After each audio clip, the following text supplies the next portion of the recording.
Ağdamda sakinlər köçdüyü evlərdən biri. 3 otaqlı mənzil. Çörək muzeyinə baxan evdir bu.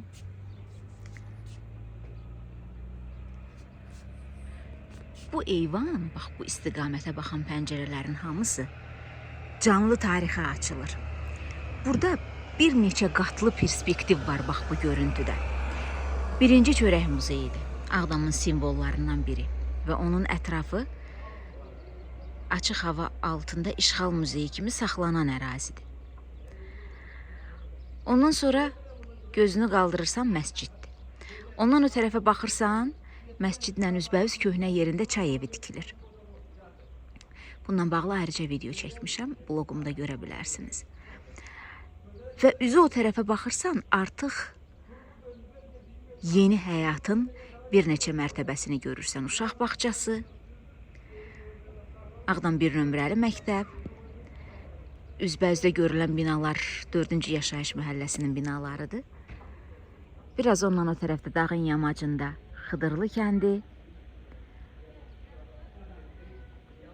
üzü o tərəfə dağlar və Murovdağ.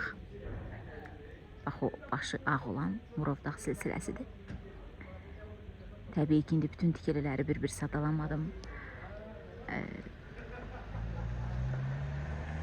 Dram teatrın salamat qalmış tağları da buradan görünür.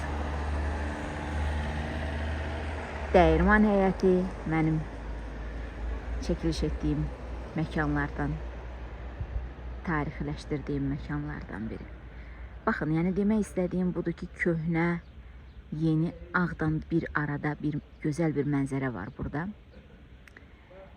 Bu pəncərələrdən, bu eyvanlardan, bu həyata, bu mənzərəyə baxan uşaqlar həmişə bu şəhərin yaşadığı tarixi canlı görəcəklər. Heç vaxt keçmişimizi unutmayacaqlar və bu görüntünü görən gözlər həmişə bizim yaşadığımız müsibətləri, işğal tarixini yaddaşdan yaddaşa, dildən dilə, nəsildən nəsilə ötürəcək.